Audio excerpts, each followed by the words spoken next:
What is up, everybody? Welcome to the Wingin podcast. Jack, how you doing, man? I'm good, man. Happy I found another hidden gem.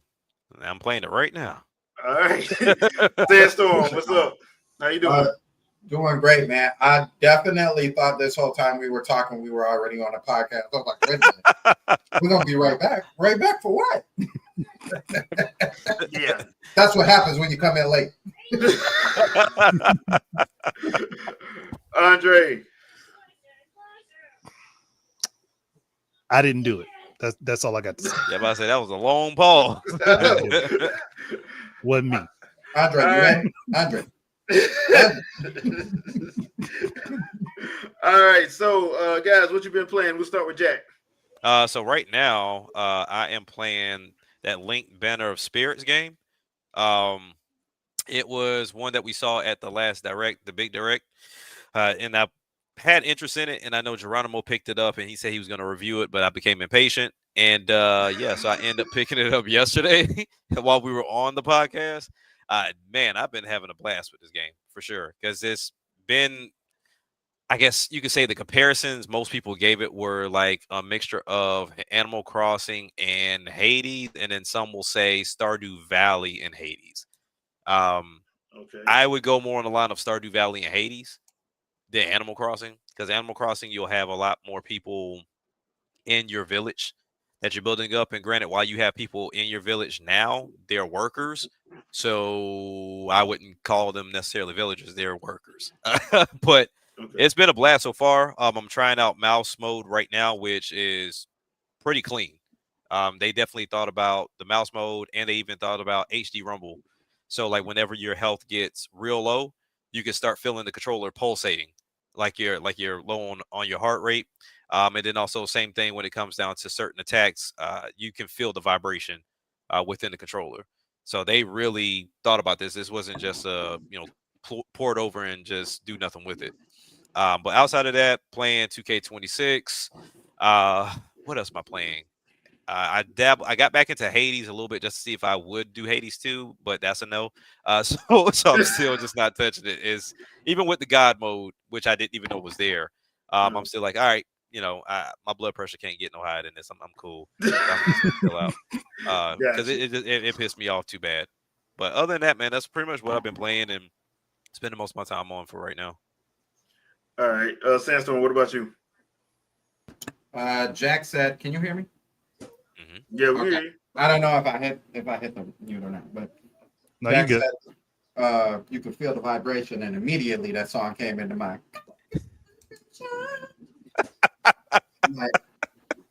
I'm like, why? I Why? ain't heard that song in years. Come on. About like all the Disney movies. No. So no, I've been playing Silk Song. Had to put it down for a second. Not that it was hard or like I was stuck or anything like that. I just realized that there were some other games that I had to put more work into. So I've been playing some V Rising. I still have to dodge Simon Belmont because his stuff is on all question mark. I've come to the decision that he doesn't actually have a level, and he's supposed to be challenging regardless of when or where you fight him. Like, it's not going to be easy to fight, period. So I'm going to just stay away from him before he lashes my back like a slave and back in the day. Okay. He don't play around. He kills anything and everything in that game. Horses, cows, wolves, everything that goes by him. He's like, and he always does this as like his starting, like when he runs into something, he pulls the whip out. I mean, that's what he does. That's kind of his thing. That's always been his thing. Yeah, snap! He didn't see me. You be trying to hide. He'd be like, yeah. You're like, So Simon Belmont, your own boogeyman. Yeah. And you just randomly see him on the road, and you just got to run as fast as you can. But he's standing there like, run me my fade. yeah, Right. you listen, right? Because you got the dualies, you got the double pistols out, and you like anybody come anywhere near close to me, I'm unloading the clip, and then he come around the corner, and you be like, Where my horse at? I was trying to get out of here. So yeah, but no, the game is still great. Still enjoying it a lot. Crunching hours into it. Am still playing Diablo 4. I still don't know when that season ends. And I feel like I'm in a weird spot in the game because there's like at this point, there's really only 3 things that you need to worry about in order to get stronger. Leveling, upgrading your gear, which my gear is already maxed out, so it can't get any higher. Moving in your Paragon, what they call Paragon points, so like adding additional to your like base stats, which at this point takes forever. Okay. And then there is getting and upgrading your Paragon, I guess like the actual blocks themselves. And I'm at a weird spot because I've had everybody help me like get up to this point. Not saying that I couldn't do it myself, but had everybody help me get up to this point. And now I'm in this weird box where I'm too strong to go down a level and actually get anything significant, but I'm too weak to get like continue to get points by myself. Like I solely have to depend on somebody else to help me run through some of the areas, and it's frustrating. For lack of better words, it's frustrating. Yeah. So continuing to play that a little bit. Hop back on Tears of the Kingdom. Looked at it again for the 60 FPS and HDR and all that funness. Didn't get to play too much of it because we had just bought a new couch, and I realized that couch is designed to put you to sleep. It's like designed so I'm gonna have to figure out how that layout's gonna be because I can't sit on the edge of the couch. You know how you sit on the edge of the couch and like for whatever reason you just like you be in the game and then you just like Yep. and then from there it still gets you. So it's a struggle for me, man.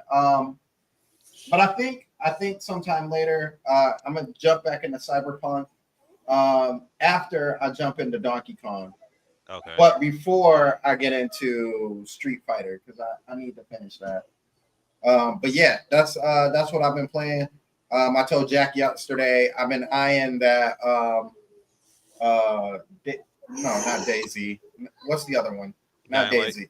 Dying Light. Yeah, eyeing that, but I gotta make grown folks decisions, and I just can't pick it up right now. So, yeah, I'm gonna have to wait until it gets to a deal or a sale. But definitely want to pick that up. All right, Andre, what about you? I mean, mostly been playing classic games. Went back to playing some more Castlevania. Played a few demos, but I did get into the Sonic Crossworlds demo. Oh yeah, I did play that too. It's actually pretty decent. I don't Yep. see it holding the torch to Mario Kart, but it's pretty good. No. I don't know what people were thinking when they were making that comparison. They're They knew Sonic. what they were They thinking. They're should- delusional. They knew what they were thinking. They shouldn't have made that comparison. They really They shouldn't have made shouldn't that. Yeah, they have. screwed themselves with They that one. play completely differently, and that's a good thing. They're not Yeah, it the is. same They're not game. supposed to be the same, and Yeah. people keep trying to make it. I'm like, because I guess the people that are mad with the changes that Mario Kart made, they're trying to justify it. It's the same thing when people would sit up and lie and say, "Oh, the Fox version of Marvel movies are way better than anything Marvel's ever done." You're like, Yeah, right. okay, all right, Yeah, right. yeah, right. Okay. I ain't even seen all of them, and I know they ain't true. Thank you. So yeah, But just playing the Cool playing eye, the bro. demo, I do think it's a game that's worth picking up based on playing the demo. Only thing I have a problem with is how they structure the cups, where you do the 3 individual races and then you race across all 3 in sequence. Yeah. It kind like you gave the option to have that split parallel world thing go on instead of making the races play in sequence from start to finish. Do the same system. So like when you hit the second race, you have a choice between doing race 2 or 3, whoever gets there first. Mm-hmm. Like that would have kept up with the theme, and on top of that, it changes how the races play out gives it more variety on how it can happen. Interesting. So- All right. Shadow, what about you? What you been playing? You know what I've been playing, man. Silksong, man. That's Silksong. Yeah. Hey. Streets of Rage 4, Madden. That's pretty much it. And Street Fighter 6 occasionally. Sprite Mix is threatening to challenge me to play CVS 2 with him, but I haven't bought that version of the game yet, so he's gonna have to see me on Dreamcast if he want a piece. All right. That's All right. that's basically been it for me. I signed into my Xbox for the first time in a very long time, just because my son is off of it and it feels weird when he goes between the PlayStation controller and the Xbox controller. And I just hopped on to show him how easy it is for me to switch back and forth. And he's like, how do you not? It's just, I don't know. It's in my head. I know I go between each one of them. It doesn't matter how long it's been between I've used either one of them. It's automatic for me. So even using Steam Deck, because like the buttons are flipped unless you use that reverse mapping or whatever thing. If it's on or off, I know how to adjust. So it's just one of those things where you just have to know. And having experience with it is just easy too. So I don't know. That's basically been it for me. Other than that, just trying to get this dead channel together. Other than that, I haven't been not too much other gaming than that. Gotcha. Me, I was actually doing some testing on like what games are actually running better, and I found that the first Darksiders game and Darksiders 3, as well as Bayonetta 3, run exceptionally well on Switch 2. So I'm sitting up here like everything don't need a Switch 2 version. I'll leave it at that. A Switch 2 upgrade, because some of it's already upgraded if you actually just put it in and play. Yeah. So like Monster Hunter Stories 2, it don't need a Switch 2 version. It's already, it plays better. It just does. But I have been playing. I got back on Daemon X Machina 2, trying to get me doing some side quests so I can build some better weapons, because the weapons I got are getting me toe up when I fight a Colossus. So I'm trying to get like some better weapons. So I'm doing a whole bunch of side quests. I came into this game with the wrong idea, and I'll leave it. I'll leave it like that. I thought I was playing the first one. I am not playing the first one. So some of the videos are nice though. Like some of those setups, they're nice. Yeah, but you got to get your arsenal right, because I ran into a couple of I don't know what the hell to call them damn things. They just disgusting, and I was just like, okay, the devil is a lie, and I don't have enough bullets, so I need a better gun. So that, and then after doing that, those few couple test runs, I jumped back into Tears of the Kingdom and Donkey Kong for a little bit. And Hogwarts Legacy, because Gryffindor got to represent, and I got to get back into that myself. Yeah. So, but yeah. Hi, Vicky. Yep. And shout out to the president of the podcast. Who? Wait. You said who? Because I ain't never heard of that team. What team is that? I ain't never heard of them. The only one I know is the Claw, baby. The Claw. See? Ignorance. Don't start this ignorance that we. Ignorance. Don't start this ignorance, man. I thought we got through this 2 years ago. Don't start this ignorance. Oh, it never goes. It never dies. It only multiplies. Bro, I can't wait to maybe kids. I can't wait to the next one, dude. Anyway, yeah. But all right, so y'all saw the title.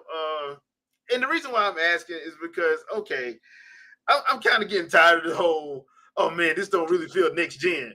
Bruh, the game has an art style all its own. It's doing what it's supposed to do. What the hell do you mean it doesn't feel next gen? But what is the definition of that anyway? That's what I want. That's what I would like to know. Because does that mean everything has to be ultra realistic? Because if that's the case, then you just kill creativity. Well, you just kill creativity. What game are we talking about? Well, there wasn't a specific game. It was basically, and I understand. Rents due this month. I understand. Oh yeah, for sure. I understand. Yeah. I understand the concept. You got the problem grind. Is when you keep putting stuff out like this, it starts to have a negative effect on gaming as a whole. Yeah. So my question is, okay, what does it mean to be next gen? What does it mean? Because like if you are saying, okay, Like we'll take Donkey Kong for instance, because Donkey Kong is in that Odyssey engine. Yeah. That is next generation, because that's the next generation up from what they did with Odyssey. That is. Now it's Next not generation for ultra-realistic. what all platformers have done up until that point. Yeah. Yeah, So it's not ultra realistic. You ain't gonna see. I don't need to see sweat coming off Pauline's face. I don't need to see. You know what I'm saying? You know, I mean, it don't it because it has its own art style.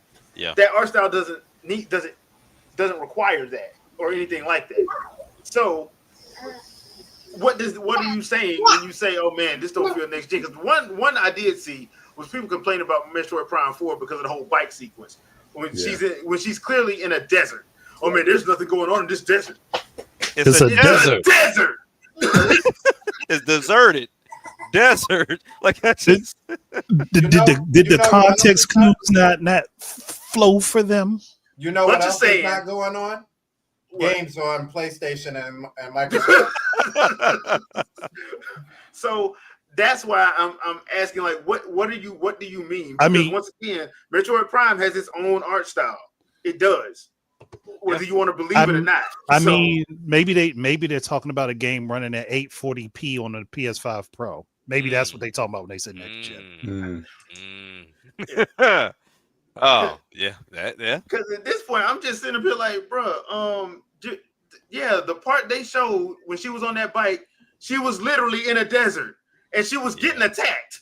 So what are you talking? It's a desert. It ain't supposed to have a lot of stuff in it. You need to have deer in the desert. These are- you need to have plants and animals and living things. And it ain't a desert. Yeah. But then that would be the next complaint. Oh well, deserts don't have this. Yeah. Well, sir, you were just Right. complaining about But the fact that it this had is nothing in this it. is this is an equivalent complaint to when Breath of the Wild was shown off, Yeah. and you were in and they showed off a vast field, and people got mad. There's It's empty. nothing going on. It's empty. You just got shown one scene looking off the side of a mountain over a field. What do you expect to see? And then when you played that game and you went in that field and you heard this Mm, that piano chime, mm. Oh yeah. and you turned around.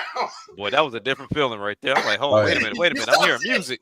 And all you see is that being beep, beep, beep, beep, beep. Oh, yeah. Like, all right. Wait a minute, man. Hold on, am I about to And get shot? That boy Yeah. hits And unlike the next gen game on the next gen engine, it actually follows you Yeah. no matter where you go. It doesn't reset its script and its routine. It hunts you. Yeah. That boy You hit gotta you with a literally special hide. beam cannon. Special Yeah. beam cannon. Yeah. So yeah, that's what I mean when I'm saying I don't get. Can we actually get an actual definition? And I don't think anybody can. To be fair. So what Dark Angel just put in here, right? And that's kind of the conversation, and that's why, like, in that one debate that shall not be named that I did, they couldn't come up with an answer. And I'm like, so what do you mean? What exactly is it missing? Oh, well, it's just not. What is it? And like, oh, what it just doesn't look like it's. Oh, okay. Like PS2 games look realistic Yeah. in 480p because they have certain textures or whatever that look realistic to you. So it fools your eye, but that's still a flat polygon covered by a flat texture that looks photorealistic. So what's really happening there is the light as complicated as something that's in a GameCube game? Is it something that's as complicated as in a 360 game or anything like that? Whatever, right? We can pull up games on PS2 like that look like that. Like Gran Turismo looks great, right? Mm-hmm. Until you look at it in 3D and you look at all the models and you realize all the flaws that are there, right? So, but from if you looked at that game from afar on a TV, it looks realistic. The whole goal is for your eye to be fooled or whatever, but it's masking all the performance issues that are behind, which is kind of what they're saying there. Like the realistic textures are hiding the performance that isn't there. And to me, that's where people get it crossed and they're like, well, look at the performance of this game. Look at the performance of this game. Look how realistic this looks. Like, just because it looks realistic doesn't mean it is. They're like, oh, well, look at that sidewalk. It's real. And you zoom in on it and it's a flat texture. Mm-hmm. I'm like, the N64 could do that. So what are we really talking about here? So that's just the thing to me. And when the people want to get into the numbers and stuff like that, they don't really want to get into the numbers. I was having a conversation earlier today, and I'm like, I've never heard Digital Foundry talk about fuse multiply adds. They don't really talk about the matrix math that makes a GPU a GPU. Why is that not happening? If they're truly the nerds that understand this, why is that not a thing? And I started, and they don't talk about CPU intrinsics either, or why certain developers choose this or that, and why certain engines get developed the way that they do, right? Typically, it's not about the hardware, it's about what tools you want to use and what's easier for the developers to use. If you want to use SSE on an Intel chip or whatever, and that version of SSE isn't there for that chip, guess what? You're just not going to support it because you don't want to write a completely different version for the old version of SSE on that hardware. So when people start talking about stuff like that, it's not that, hey, well, that hardware couldn't handle it. It's what the developers chose to use to save time. Could they do it? Sure. Do they want to go back and rewrite it just so that hardware can be included? No. And I think that's the conversation. That's the stopgap right there. And that's the difference between what Switch 2 can do or whatever, blah, blah, blah. Because they're writing everything for x86 64 on the lead platforms that shouldn't be, because Switch is outselling all of them. But they don't want to take that code and then convert it to ARM, which is a whole nother thing, because now you're going to Big Indian, which is completely different. And you gotta bug test for that and all that kind of stuff. Then make sure you test it for that CPU to make sure the load is great and make sure the intrinsics there work for the FPU for that CPU. Like, all those things need to be in place, and nobody talks about that part. And that's a lot of work that CD Projekt Red did, and they kind of mentioned that stuff, and people kind of glossed over it. And the first thing they're like, well, the game isn't blah, blah, blah. I'm like, look at all the work they had to do just to make sure that was there. And other studios don't want to do that at all because they don't want to pay for it at all. And that's the big thing there. And like, developers don't do the things that they used to do back in the day right into the middle.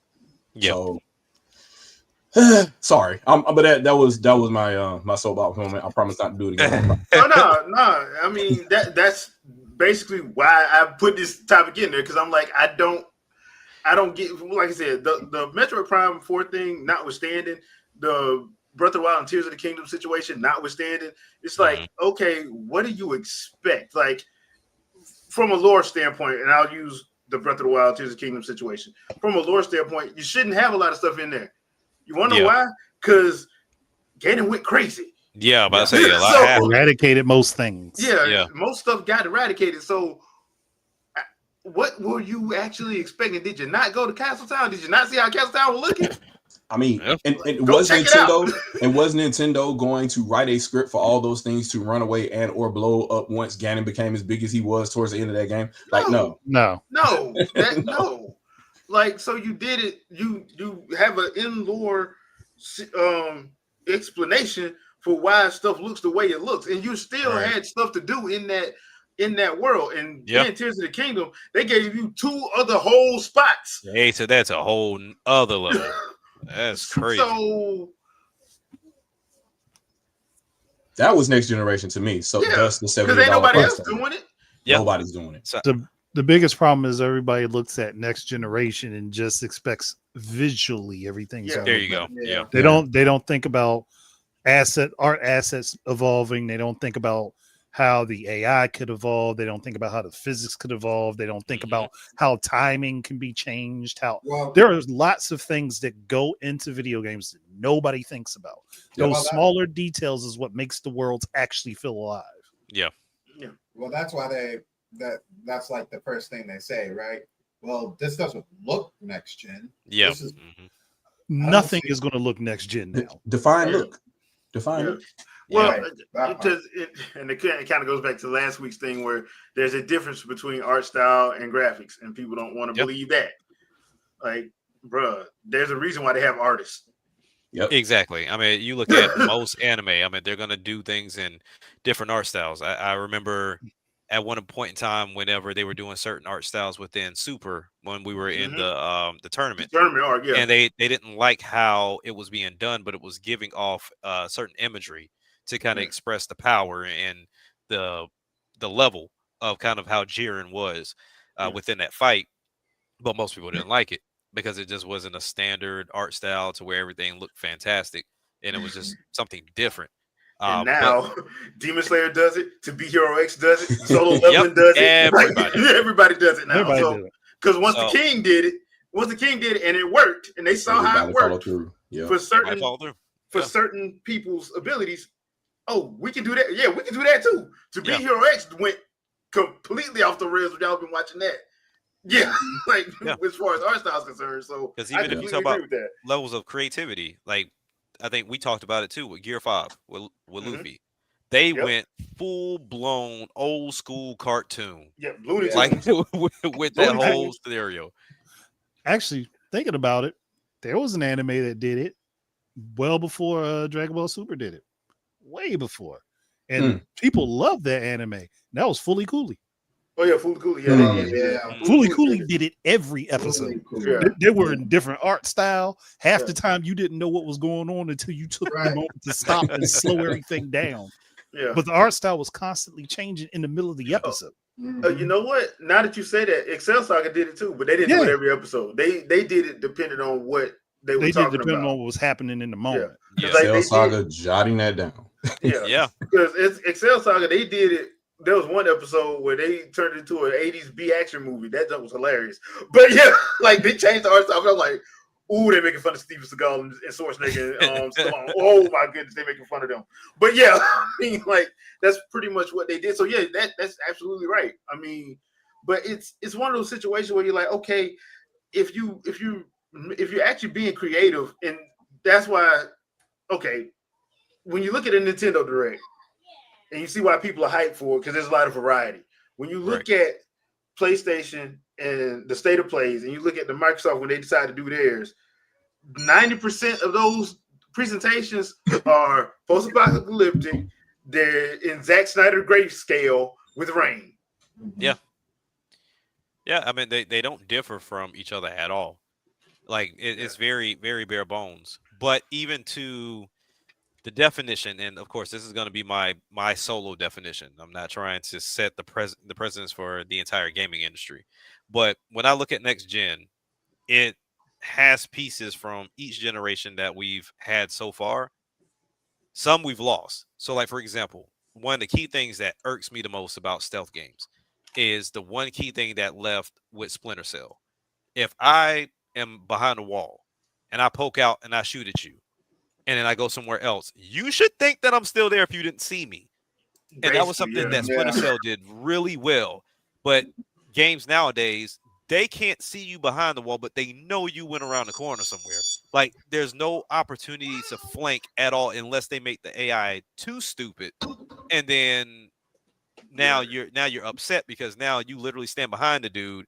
You done sneezed, you done dropped something on the ground, and he still don't know you there. So it's like Yeah. I mean, James Bond, the reason James Bond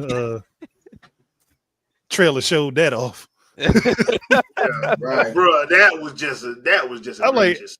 how did That you was drop? egregious. Like you threw a pin this direction and then just walk behind the dude. I don't. right. Yeah. Like, and that's my thing. Because granted, yeah, everybody that talks about next gen is always graphics, and that's Xbox and Sony fault thing. Because I give it a little bit to Sega too, because Sega was doing that crap as well. But it was like, all right, that's not the say all be all. It's just like when we talk about certain situations or issues, there's never just one solution to it. Like there's going to always be a multifaceted answer that comes along with fixing certain things. So when we talk about next generation, yes, I would love for games to look fantastic. You know, we're at 4K. Honestly, I don't think we need to go any further than this. I would love for games to run smooth as butter. We're just not there yet because whether it's optimization, whether it's trying to code to the hardware, whatever the case may be.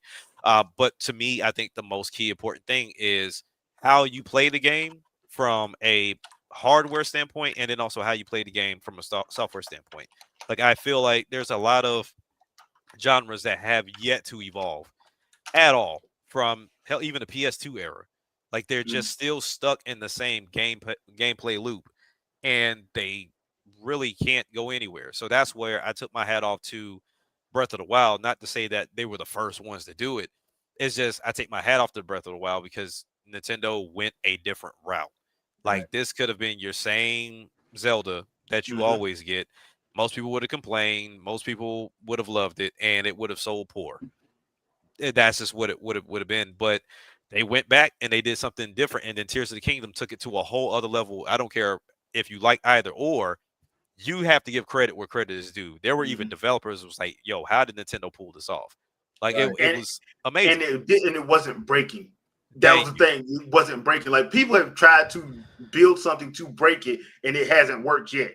Yeah, They built it slowed Godzilla down. in there, man. Yep. Somebody put Godzilla in there. It They works may have exactly the slowed way you down, expect. but it didn't break. So Yeah. I mean, and that's where I like about that game. And even with the mistakes that you make of like, oh, okay, I'm throwing fireballs with this fire rod. Oh, the grass caught on fire. Oh, okay, well you can get wind from that fire. Oh, so that means they can take me higher. Even with the fire getting bigger, I can go up higher.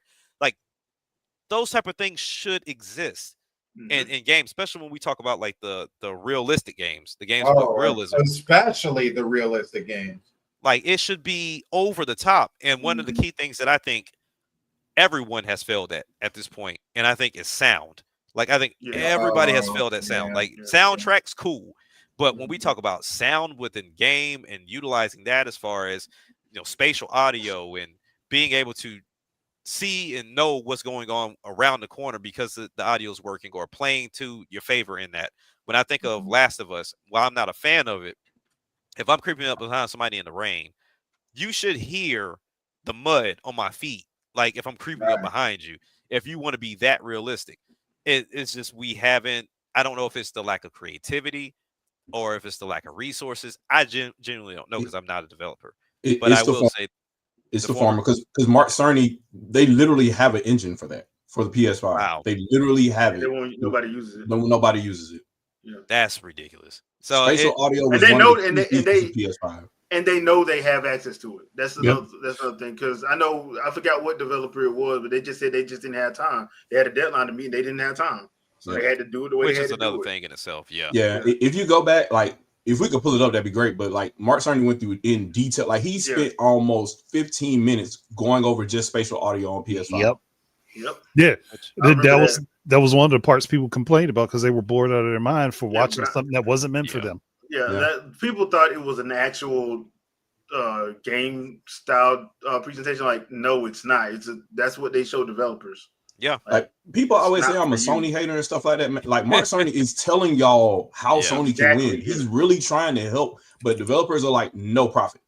Yeah. So they don't care. And no matter how he says, hey, this is how we can make really good games, they're like, nah, we just gonna continue to make 360 games and just add more stuff to it.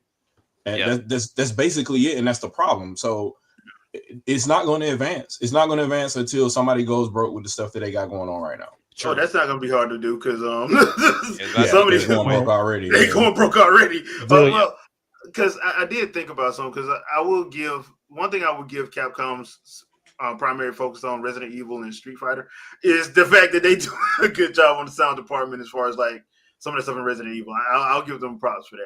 Oh yeah, because that game needs it. Like it needs it. But when I talk about like everybody failing, you can't just do it in one area. No, you can't. And I think that's where, because like even in the comments, like I agree with y'all. Like Tears of the Kingdom, Xenoblade, but it has to be. It ain't where it needs to be. Everybody ain't doing it. See, like if Sega, for instance, we're playing a Sonic game and you're running.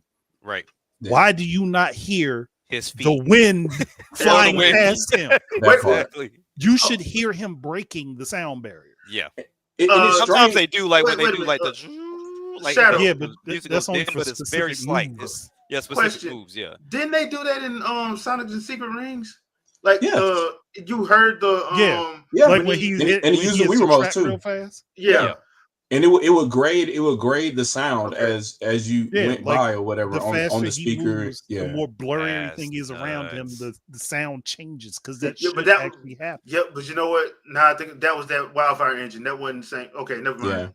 Yeah. That's why they were probably able to do that. What frustrates me the most about that was like GameCube had the least amount of range when it came to audio because it had a DAC, right? But it could only output to Pro Logic 2. So it had to be like software to give the sense of surround sound instead of like discrete in hardware, right? But please tell me why I'm hearing better surround sound on my GameCube that's right down here right now in Eternal Darkness. It doesn't make any sense. It doesn't make any sense. It don't. Well, Shadow, let me explain something to you. See, when you went to chapter 4, you had to deal with that Persian simp.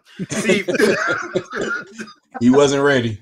My bad. Sorry about that. Going off on tangent. Yeah, Anyway, something heavy. But that's the That's thing too- too yeah, that I that think do about piss as me off. well Yeah. with these consoles. Like is graphics, Yeah. right? And that's the usual push. And then they may make some changes to the controller. Like that's where I take my hat off to Sony. Battery may suck, but that's still a creative controller. Like I give them kudos for that. But when we talk about, for example, the audio we're on right now, why do these consoles not come with like earbuds that are curated for that?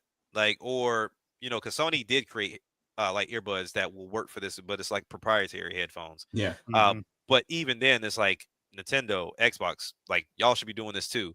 And when you talk about getting into audio files and everything else, like if I don't have a surround sound system, at least sell me or give me headphones that will give me that 360 real 360 effect. Cause some of them be faking it, but like give me the real like quality sound. And that's the same thing like I say with music, because when you see actual producers and they go into the studio and they really listen to the sound and they look for every detail, most don't take into account most people are going to be using AirPods or plug-in headphones that are not of high quality at all, that would even get remotely close to what you were trying to do. No Yep, 'cause Soren I'm on a Vega for budget. you, sir. Yep. Yep, No I'm on a Soren budget. Vega. That's me. That's me. I'm on a budget. That's me. No studio monitors. We're not doing Yeah, that. no studio monitors. Like, but yeah, I mean, outside of that, like I look at animation as well. I've said this about Pokemon. Like at this point, I should be seeing physical attacks in Pokemon. Like I should not be seeing fake attacks in Pokemon at this point. Like I want to see somebody hit somebody. Like wait till you go to Zion and get in that alley then, bro. Wait till you go to that alley Zion, bro. See, the I mean, imagery they're is there, brawling. but you still pump faking me, and then it's like, oh, drill beat, and I'm like, no, like you didn't hit me, like it wasn't like force of wind, like we didn't do that. But I always say that, like even with Monster Hunter as well, it's like I get it, you're slashing and it looks like you're slashing, but I was like, I want to see sword make contact the skin, and I want it to get to that point, and if they can figure that out, then I think that's when we're talking about next generation. Just graphics alone, no. It needs to be the whole. It needs to be the whole shebang bang. Yep, the whole gamut. It needs to be the whole shebang bang. So I will give a shout out to the game I am playing. So in Hollow Knight, I really appreciate this because they spent time to actually do the development for Switch 2. So in the demo, because they won't call it a game, the introduction to Nintendo Switch 2, that thing. Oh, you talking about the thing that people mad that they actually made people pay for? Yeah, the $10 thing. Yeah, they can easily afford.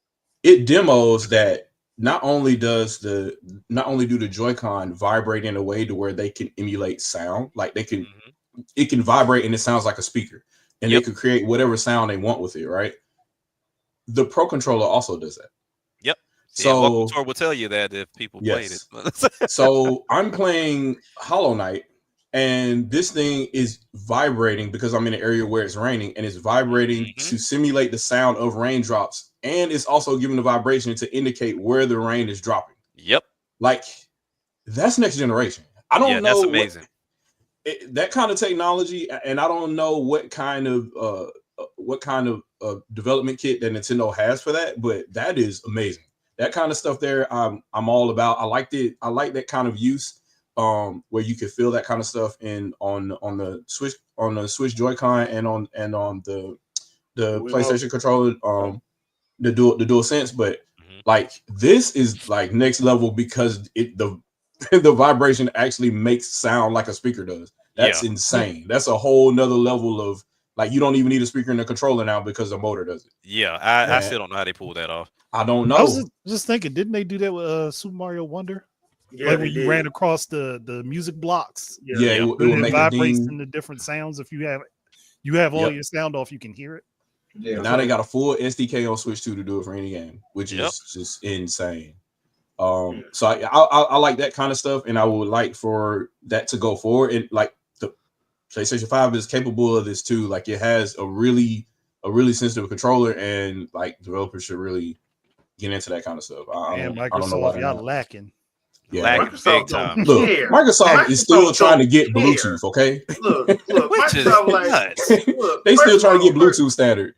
First of all, Microsoft is like, look, y'all gonna put these batteries in these controllers and play for an elite. I don't care. So Hey, look, Right. kudos to them because if my batteries are lasting longer than Sony's batteries, then it Yeah. is what it True. is. I'm like, I don't see That's how y'all true. complaining. Y'all sit up here with a dual sense that don't last 4 hours. My stuff at least lasts like a lithium battery's supposed to. So either get the elite or shut up.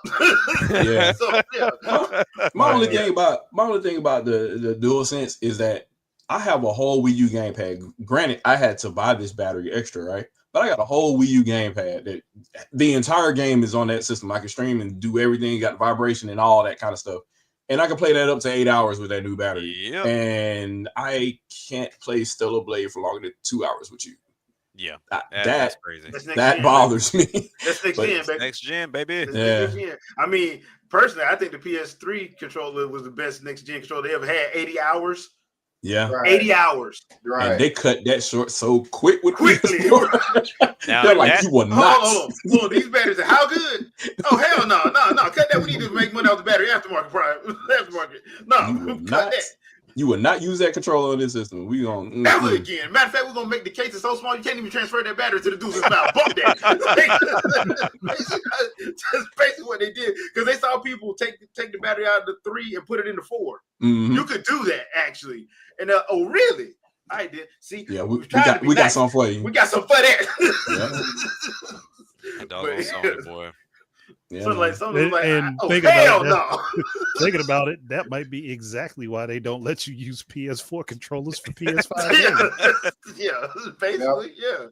They said, how long was that? I I know know you gotta people- cut it by an hour. Cut it by an hour. I know people who actually were able to do it. They was telling me, "Hey man, it's easy to do. Just pop the back. All you got to do is just slide it in." I'm like, "Bruh, they took that battery out of their 3 and put it in that 4."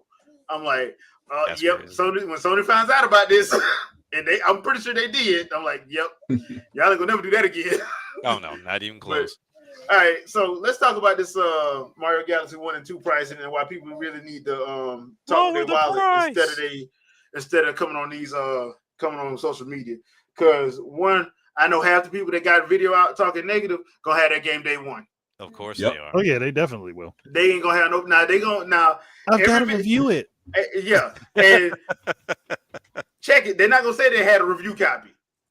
They gonna actually have the game. I've said this because my eyes got open during that Bayonetta 3 situation. Oh yeah, we're gonna stand by. We're gonna boycott this game. Who was The that week again? the week the game came out. Did you see the combos I was able to pull off with it? Wait a minute, you said that you was boycotting because block. All I asked was I thought we was boycotting. I ain't say nothing. They said it was boycotting 3D All Stars. Yeah. Sure did. So now, and that's another complaint. Why I gotta pay this much? You ain't gotta pay this much if you don't want it. Speak with your wallet. Yep. There you So go. I'm They having ain't making you. They acting like people are putting a gun in their head and saying you better buy Mario Galaxy 1 and 2. You ain't gotta do that. If you don't want to. Do not can buy buy them it if you separate. don't want it. Yeah. They Can I still don't explain want it something that to way. They people still real say quick? 40 is too high. Can I explain something real quick? Yeah. For whatever reason, and this person may have more than one person that within their friend group that thinks this way. I do not understand why you're trying to compare. In the middle of the conversation is like, why is 3D All Stars basically $20 per game, and this is $35 per game, right? Mhm. Number one, 2 of those games out of that 3-game pack are literally just ROMs, ISOs, right? Yep.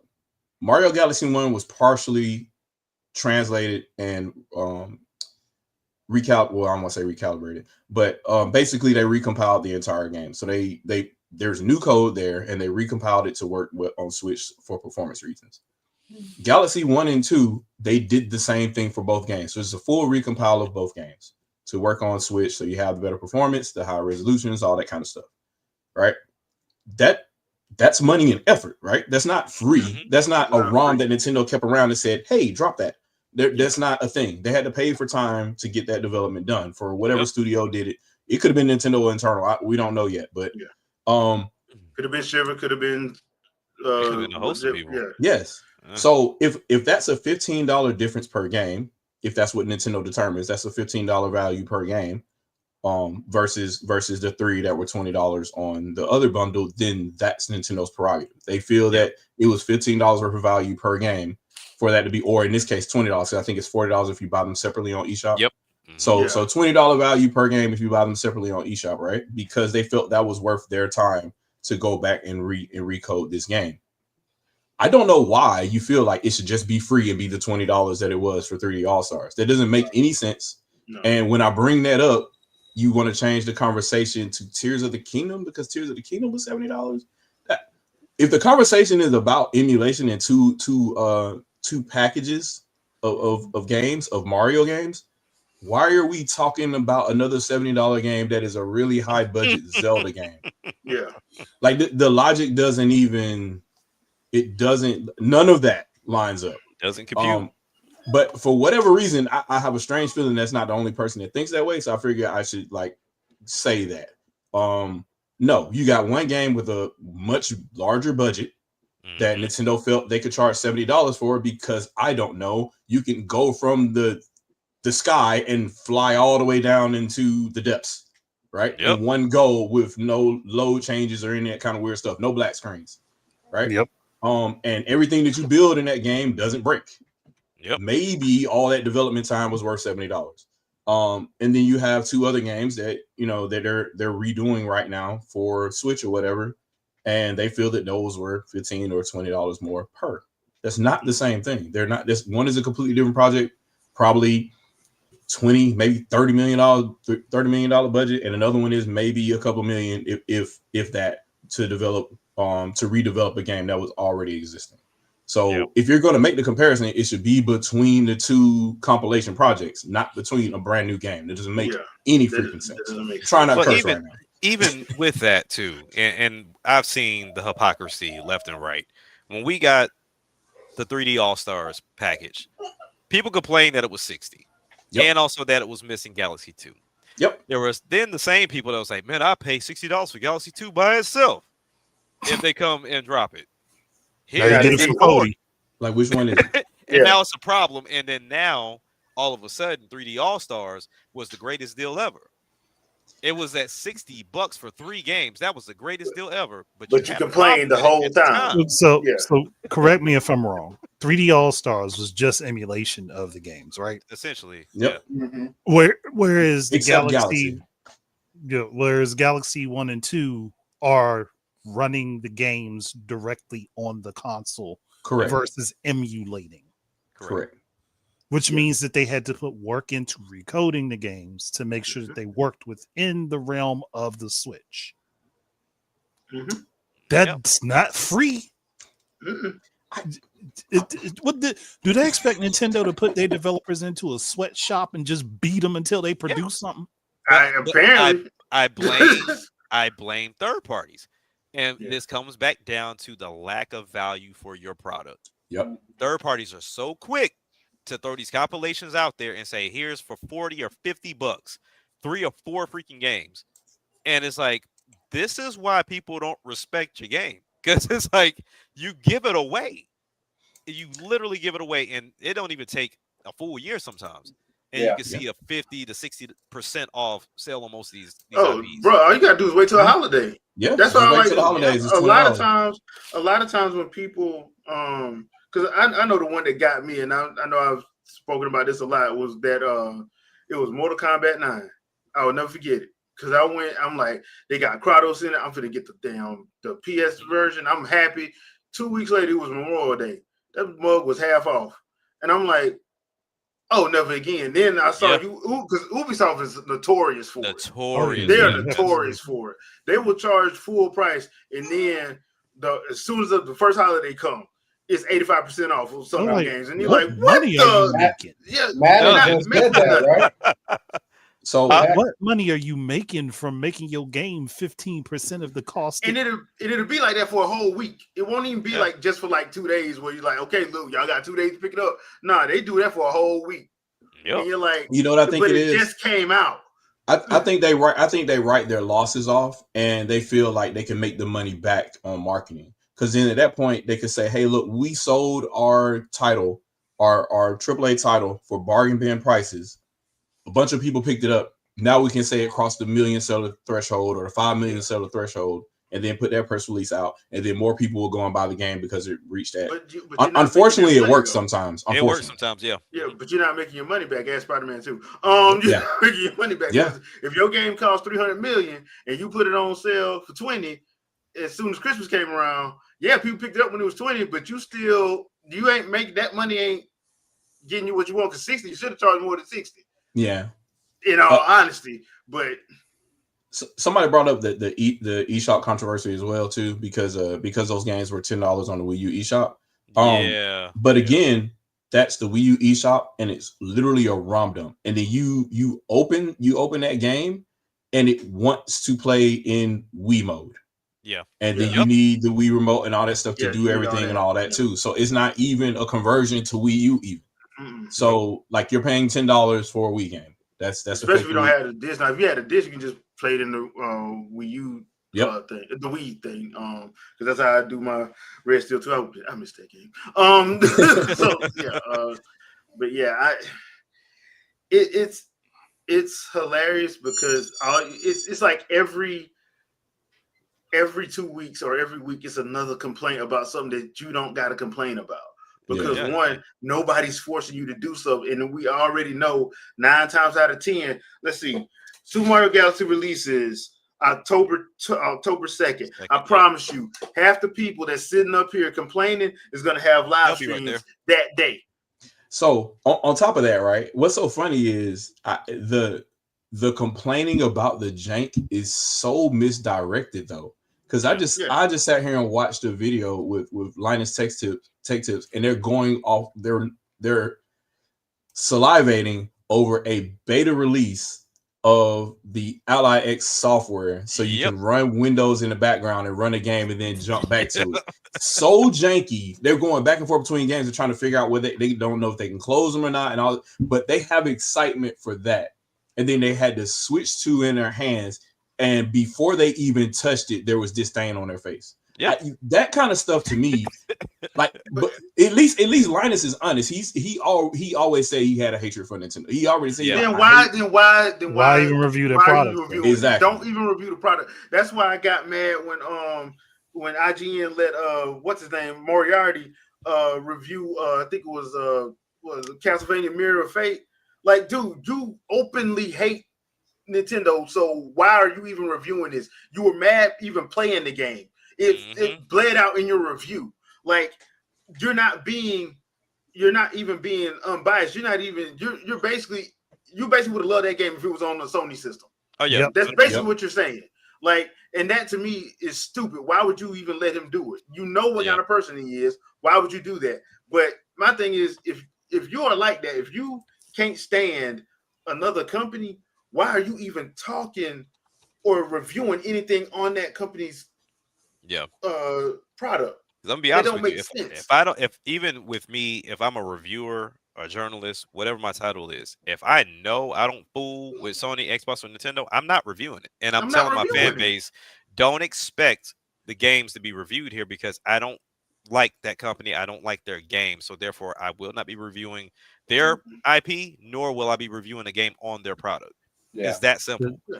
And I have respect for people who actually stuck up, because there were some people who, like, when EA was doing all that BS and they was bragging about making $9 billion off of microtransactions, there was people like, okay, you know what, I'm done.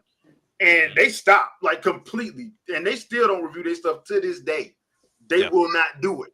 So I'm sitting there like, people like that I have respect for, because they'll tell you, like, look, man, they're like, hey, man, Star Wars, I think it was Star Wars Jedi, Fallen Jedi came out, you gonna review it? Like, nah, dude.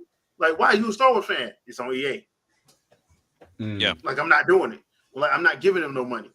And I'm like, I gotta respect that. Like, I have little respect. And I won't even listen to the stuff if you doing stuff like that. Like, dude, because you're not being, I ain't gonna say fair, you're not even being honest at that point.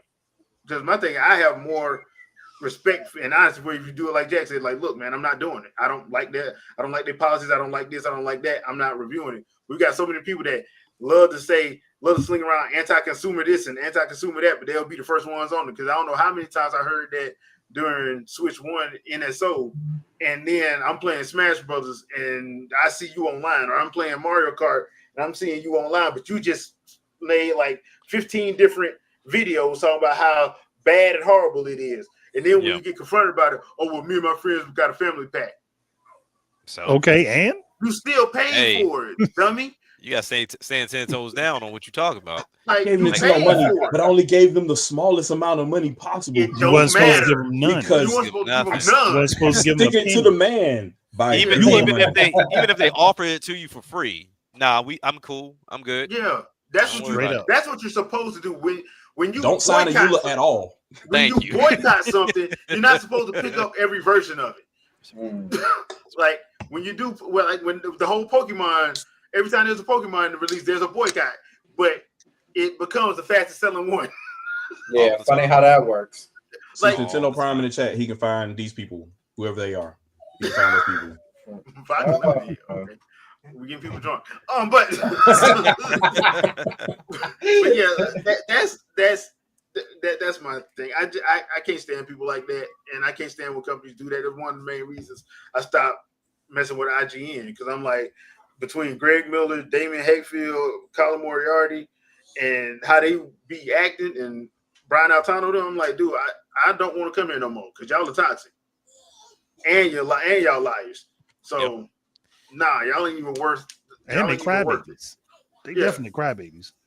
Yeah, because I'm like, when Shuhei Yoshida called them out, that junk's still the funniest thing I ever seen in my life.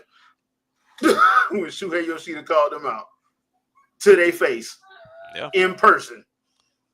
It's a tough game out here, man. But yeah, I mean, honestly, with all of this, I would like for the gaming space to be a spot to where those that review and those that do content be unbiased. But Yeah. unfortunately, Be authentic at least. and then even if you are biased against another one, like it's okay to have a specific type of channel, like a Nintendo specific Yeah. channel. Even if you say, "Hey, look, I'm an EA head. Like I only do EA content." That's cool. Like Yeah. that way, people know where to go for that type of content. Yeah. But Just don't do nothing else. Yeah. You try to act like you're being fair. You're being honest. Yeah. You're not. So Stay in your Okay. lane. so Stay in your y'all want to lane. laugh right quick? Everybody tell y'all Uh-oh. want to laugh right quick. Uh-oh. This Borderlands 4 situation with the longer you Oh, play, the hilarity, the more Boy. the game. the hilarity from the developer. Is he the developer or is he just the spokesperson for this game? Pittsburgh spoke. Well, He's Brandon like, Pittsburgh, he's a spokesperson. he's a spokesperson, Bro. yeah. I've never seen anybody go this hard for their game. That's why I tell him, like, while he's wrong, I take my hat off. Like he's I mean, bro, he going hard in the paint. He going down. hard in You the hear me? paint. He going hard for his like the fact that he knows, okay, this may be an issue. I'm not admitting this. Y'all can kiss my behind. I'm not. No, get better Listen, hardware. Listen, But it's I running put in poor on better hardware. Well, get some more. But it's Yeah. on the I put 5090. in work. Get a 6090. Understand? It was me. I put in the work. So it's not my fault. It's not my fault. It's what y'all playing it on. That's the problem. So apparently, and this is a problem across everything, even PC. Yeah. It hasn't come out on Switch 2 yet. It doesn't come out on Switch 2 till October. Which is gonna be So you interesting. can't. Wait, you if it's a can't problem blame it on PC, yeah, you can't play this. You can't blame this on Nintendo. So the problem is, the longer you play, the worse everything happens. Performance, That's quality, everything goes crazy. down.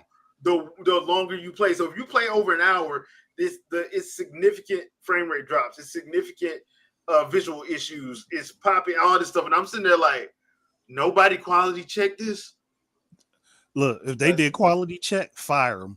Fire all of them. Bruh, Please, nobody. Fire them. Because this You is know- stuff you do the month once you go gold or whatever, the month before the game come out. You making sure this don't happen. Nah, you do this. You do this a couple months prior to that. Yeah, Yeah. You know, but I'm just saying though, you at should- the, you by should the latest, you should have get some that. gold, and your game is messing up 3 No. hours in. now know what I think happened? honestly, I can blame Nintendo for this one, but you also blame Sony, Microsoft twice because Windows, Steam. It's Microsoft You fault. blame them all because how did this game make cert? True. well, That is Yeah. true. I give you that. I give you Yeah. that. Yeah, but I the, give you but, that the, one. but the funny thing about it is, I'm sitting here like, wait a minute, but shouldn't somebody at Gearbox have told the truth? You know what happened? You know what I think happened? Now, correct me if I'm wrong, Shadow. Because I know you have that expertise. But I think this is what happened. So they started on one level, and then they got done with the level in the area, and they were like, "All right, it's time to pack up and go home." And then they came back and worked on another level, and then they got done and was like, "It's time to go home," so on and so forth. And they forgot to combine the levels together. And somebody just jumbled it all together and put it in a game. It was like, we did it. Good job, guys. Well, it's funny because like this isn't the first time this happened. It actually happened on Borderlands 3. Yeah. But they caught it early enough. They caught it early enough. This time it happened, and the problem is this time supposedly the PS5 Pro is the creme de la creme, and it's doing it on there, sir, and it's doing it on it's PC. Perfection. And so it's doing it across the board. So at this point, it's just, to me, it's hilarious because I'm sitting here like, so what's the issue now? Because if you bought the PS5 Pro and this is one of your favorite games, who we mad at? But it's the hardware. Remember, it's always hardware. It's always hardware. All of the hardware, apparently.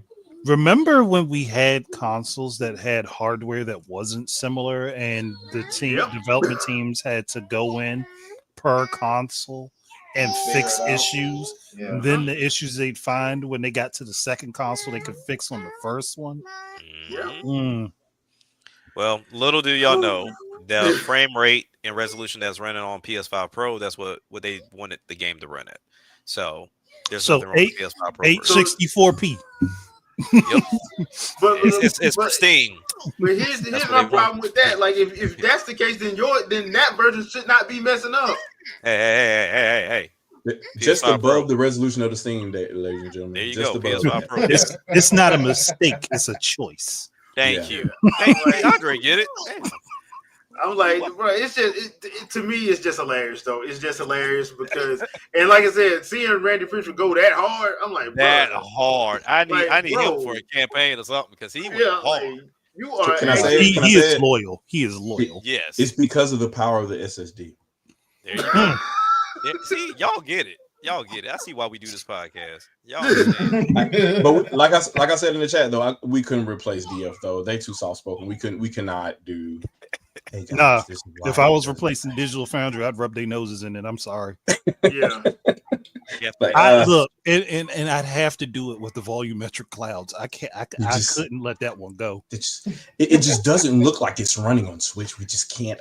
The clouds, the volumetric. You can tell. It has to be the Switch Pro. Even though it has to be the God rays. It has to be the Pro.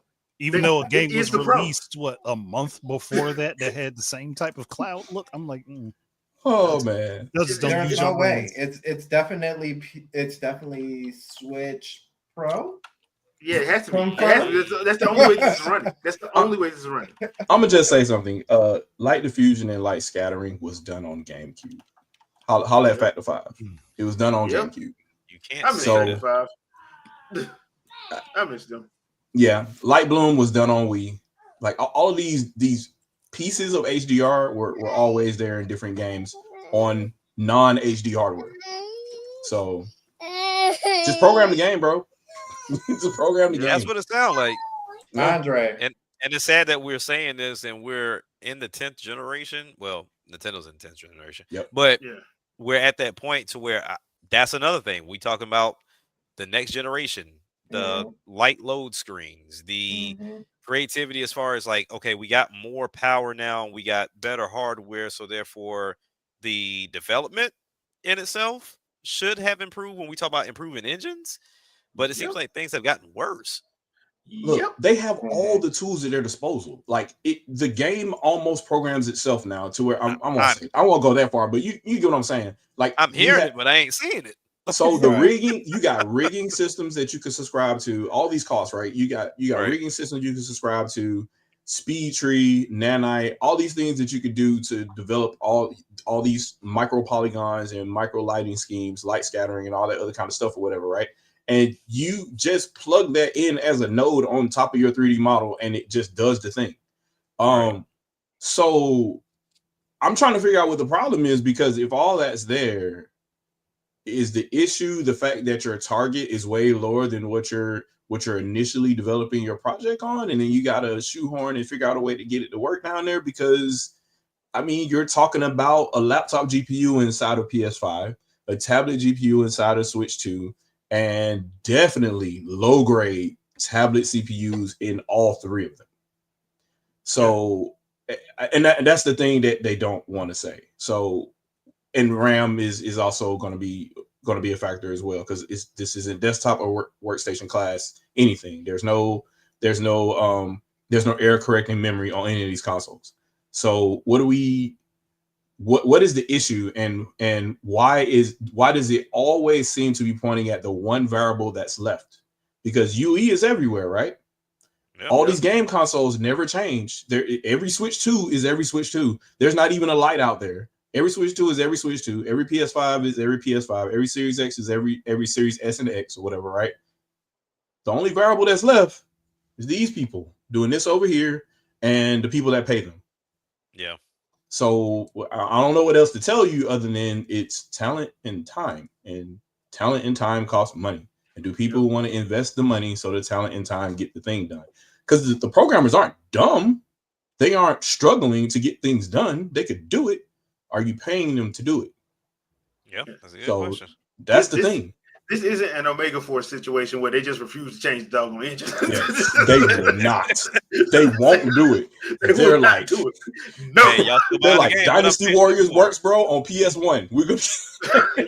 oh, y'all mad? Hey, what's the favorite anime? One Piece. Yeah, do a Warriors game. Yep. Yeah. Y'all still mad? Hey, hey, Nintendo, what y'all doing? Can we hold Zelda for just a minute? Just like a year. Just can we? Yep. Thank you. Throw Warriors on it. Oh, y'all still mad? Our game is crawling even on the new hardware. Oh, it's us, but okay.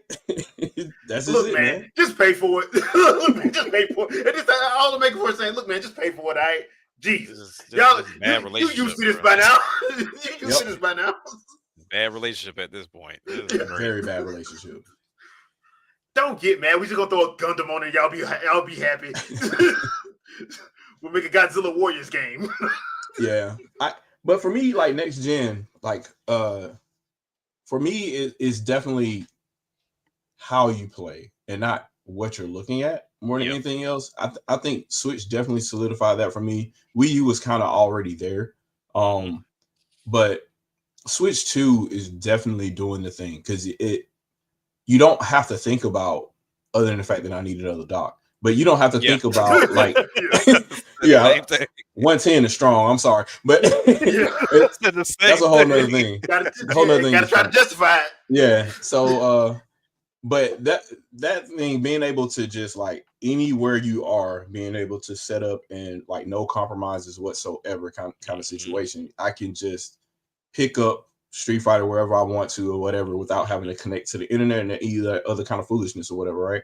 And just being able to play and just being able to do whatever I want, like with whatever controller that I have in hand at the time, that's just something that I always wanted from any console. Just say, hey, look, you could just at any time do this, and it's almost self-marketing as well too. Because if I go in a public place and pull out a Switch 2 and sit it on the table and start playing it, like, hey, what you playing? What you got? Like, it becomes a thing, and it is self-fulfilling, which is kind of what Switch was in its heyday, right? Yeah. So I kind of feel that's there on that truly 10th generation for me, and I don't know what beats that. I don't know what PS6 can do. I don't know what the Xbox 5 can do. To rectify that. I got a couple ideas. I got an idea. Go ahead, Andre, because I'm pretty sure yours is probably Trump mom. But I was going to say, look, somebody got to pull the wool back on augmented reality again and try to get us using that with our game consoles in real time. Microsoft's afraid to connect though. That was it, really. I was just going to say Microsoft just going to sell all this stuff to everybody else. So they sell to everybody. Actually, what would be funny if Nintendo worked with Microsoft to make a Kinect-like device for the Switch 2. That would be insane. So if we're talking about like next generation, like you said, Nintendo's here. Like finding a way for me to play my games anywhere, and I'm not making any true like trade-offs per se. Not to mention, like you said, I went to the car dealership this weekend to get my oil change. We know at the dealership take about 2 hours for whatever reason. Yep. I had my Switch 2 with me. Somebody was sitting right next to me. He's like, "Oh, you came prepared." Like, yeah, like we Yeah, ready to go. yes. Like, so they were excited to see me playing that. He thought it was just a Switch, but I'm like, "Oh no, this is brand new Switch, and this one I'm playing on it." And unfortunately, hold on. Side note before I continue, 2K, I need y'all to figure out how to deal with sleep mode and resume play when it comes down to 2K26 Oh, or that just don't 2K games work. in general. It's ridiculous. Like for example, I have my dock hardwired in the living room. I can't take my game out of the dock because it's like, oops, we lost connection to the server. Got to take you back to the main menu. And, and it's the What are same we thing with doing? sleep mode. You cannot let it go to sleep, otherwise it'll lose it. Same thing with resume play on Xbox. You can't let it do that because otherwise it will lose connection to the server and you got to start over because it's 2K. That's Their 2K. problem is they have it constantly connected to the server. constantly Yeah, Yeah. connected. they can't. Yeah, So now So back to so what I was Street saying. Fighter does that, but it just gives you a prompt and you can still play offline after that. yeah. Right. But 2K gonna take you back to the main menu. And you're gonna lose your progression in that game. I was in the fourth quarter last minute, and yeah, so I had to start the whole game over. But anyway, so Nintendo's already in that next generation situation. I think that Xbox was in it, but the masses kicked them out with Connect, and then also having the whole two HDMI in the back where you have PIP while Yep. playing the game. That was Essentially, great. right now, think about right now with all the streaming services we have, I can literally have Disney Plus, Netflix, or whatever just streaming right there and adjust the screen how I want to while playing the game, Yep. and then adjust the audio how I see fit. But people took them out of that, so now they had to, do a pivot, call it audible. Now, when I look at PlayStation for next generation, I think they got the bones for it. It's just they have to be willing to execute. And I did this in my video, but like I said, for whatever reason, something went wrong with Restream when I was recording it. But just to give the surface level of it, if they're going into PS6, I think their next generation call is to genuinely put their hands in everything and it feeds off of the main system. And what I mean by that is we know Xbox and PlayStation controllers sell out the wazoo. Like people will buy those in abundance, no matter how expensive those controllers are, because they come out with different styles, form factor, whatever. Like they come out in different variants to where people want to go and buy them. I say you remake or retool a PS Portal like controller, yes, Wii U like, and you make that the primary controller for the PS6. And because they have such a good connection, whether it's Wi-Fi 7 or they have some proprietary communication with each other, you can still take that on the go. You can still have it to where you can play and utilize it as a controller. It forces the developers to utilize that screen, and then not to mention, it gives you an ability to, like I said, have the handheld and go anywhere you want to go. Now, where that also adds on to their next generation, you failed the PSVR 2. You failed it completely, but you passed it off the PC, and even then, you didn't even really pass it to them 100% because there's still some features that are not utilized within the PC version of the app for it. What you do is you take a play out of the Quest 3 playbook. You make the next one wireless, and you make sure that all of the power comes from the PS6. I don't want to see nothing come off of this headset by itself. It needs to work just like the Quest 3 does with PC VR. It needs to be able to have a seamless communication to that system because it's proprietary. And you say, you know what? This will give me not only VR, and I can price it at 300 because I think that's the lowest headset right now with the 3S. Add tariffs to that, please. Let them eat. Let them eat the cost. So you have at the let's say the lowest of 350. Let's get 350 because Quest hasn't gone up in price. So it's like 350 for the headset if people want to get into VR. The system itself already comes with the PS Portal like controller, so you got your dock mode with the main system as well as your portable in that aspect, and it's also adding back into asymmetrical gaming that the Wii U had. but then that really covers everything. You cover home console, you cover portability, and you also cover new gameplay as well as VR. I think that should be their next route, to really just put your hands in everything in that aspect and make it affordable for everybody. Okay, so I follow you, but as somebody who does not work for Sony, what is Microsoft doing? Oh, exactly what they're We'll doing just right now. copy that. Like, because if they gonna And we'll copy just copy Microsoft, that. if they gonna copy Microsoft, then they already done set themselves up for failure. And I know Yeah, that's what they do. Like, I so mean, there's look, we at Sony, as somebody who does not work for them, and we at Sony, we're just gonna copy whatever Microsoft does. So seeing as how they're going third party, we're gonna do that too. see, it would be an amazing strategy if you like, we gonna copy them and then outdo them, so that way Yeah. we just kind of we I mean- about to be rabbit them. Like that's, I mean, fine. Like, if you really think about it, though, if they did everything that you said, PS6 gonna be 10, 1100, $1,200. expect that anyway. But it's like that ain't nothing new. That whole They fan base to buy it. They fan base to buy that it. that whole will. treatment together be about $1,200, and they will sell it just like that. Yep. But see, and that's the thing though, because like, what was the Wii U out the gate? 350 originally. Yeah, 350 for the black one, and then 300 Yeah. for the white. For the white, Yeah. yeah. Yep. 32 gig and 8 gig, yeah. Yeah, then they end Okay. up dropping the price to 300 for the black one, and they discontinued the white.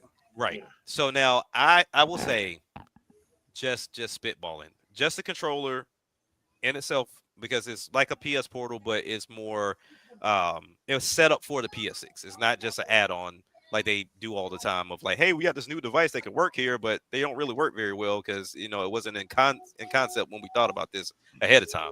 But they work together. I would say a cool 700. You get the console, you get at least a terabyte, and then on top of that, you get this controller that has a screen in it that looks like the PlayStation Portal. But how many hours is the controller gonna actually last? We got to make sure that it Hell, lasts anything At under this 3 point, the hours. portal. Two. Hold on, let me look it up right now, because now you got me curious 2 as to how long hours. the portal lasts. I think, What's it, the la- portal I like, think 2 to actually 3? lasts. I think it actually lasts somewhere up to 5 hours. It depends on what you're playing.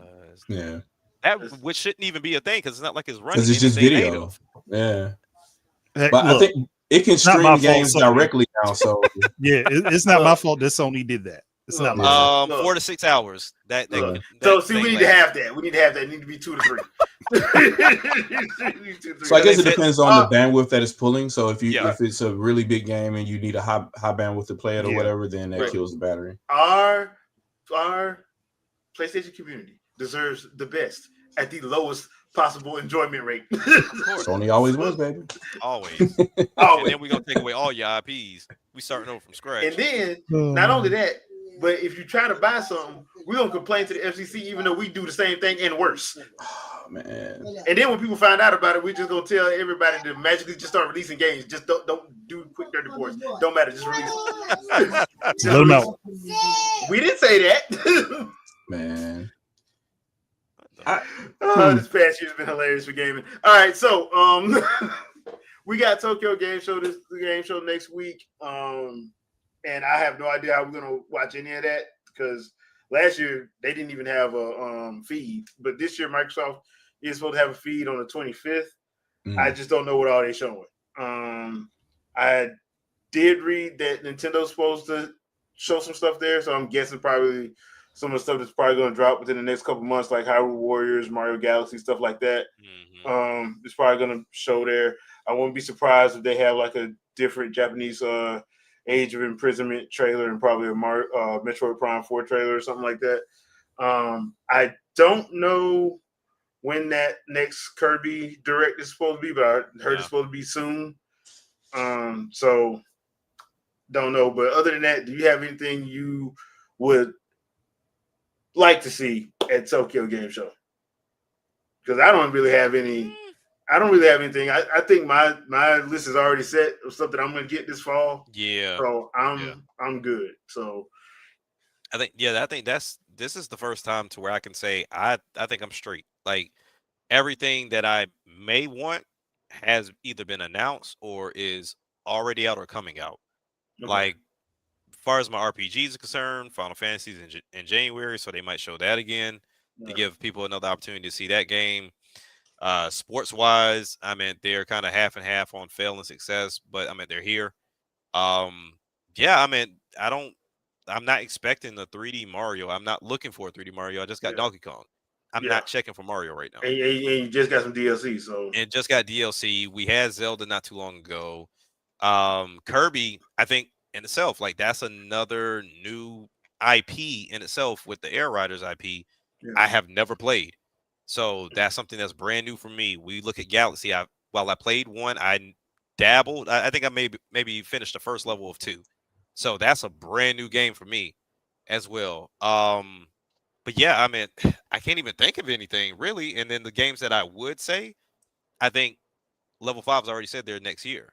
Yeah, So Technical Police they got pushed all the way back out to next year, which I think is a good idea because after seeing what's coming out this fall Yeah. / winter, they won't go make no money. And then I think Inazuma 11, I don't even think they concreted that date because Nah, they they pushed it did. back again. So I'm like, Yeah. okay, well, I don't know when this game coming out. Like they done pissed everybody off with that one. Yeah, Yeah. But that's once again that's the price you pay for putting out early trailers. That too, yeah. That's the price you pay for it. Like me personally, I don't think we're probably. I don't, like I said, I already got my stuff set for what I'm getting, so that's it. But if there was something, I would probably look at wouldn't mind seeing more of. I would wonder if they're gonna put the first Air Riders on the NSO. That'd be interesting. Yeah, I did read a rumor that Eternal Darkness is probably coming to the NSO sooner rather than later. How though? Yeah, I mean, because they have the thing and they keep redoing the trademark. Yeah, they keep redoing the trademark. So and they keep trolling us with Smash Bros. Stuff. Like nobody wants to see that. Like, please make a game. Yeah, so I think that's probably what we will probably get some NSO stuff. That would probably be something I would want to see, just see like what you guys got, what they got planned for like GameCube NSO. Just because the GameCube is still one of my favorite consoles. Me too. Yeah. Period. And I think there's a lot of good games on there. There's some that are third party that I hope that actually gets thrown on there, like Skies of Arcadia Legends, Sonic Adventure 2 Battle, since Sonic Adventure 2 went everywhere else, but it didn't come to Nintendo. Put Battle on there. Yep. Yeah. Put Battle I don't on there. know why Sega hasn't touched that game. Know, Same thing with Beautiful Joe too. That is Beautiful Joe. Yeah, like I was literally about to say that. So I would think, especially with Halloween coming around, I can see them doing Beautiful Joe and like Eternal Darkness. I can see that with that coming around. If there was anything to show that I would probably be interested in seeing, it is how far along are they on Dragon Quest 12? Yeah. Okay, I forgot all about that because we just seen a title for that, right? Yeah, all we saw was the thing and the composer's back. Okay. Yeah, one of the composers back because he was at the Dragon Quest HD 2D for 1 and 2, talking about we started doing the music for 12. So I'm like, okay, that's probably about the only thing I'm probably interested in seeing. I don't think we're going to see anything. Well, I would be surprised if there's a Dead or Alive or coming, just because like I don't think they made that much money, or Soul Calibur, because I don't think they did that well, honestly, because they kept trying to, especially Dead or Alive, they kept trying to doggone that DLC was ridiculous. $95. Yeah, they kept trying to nickel and dime you in DOA 5 as well, and I'm like, that it didn't work then. That's why I don't understand why they tried to do it for 6. I'm like, that didn't work then, bro.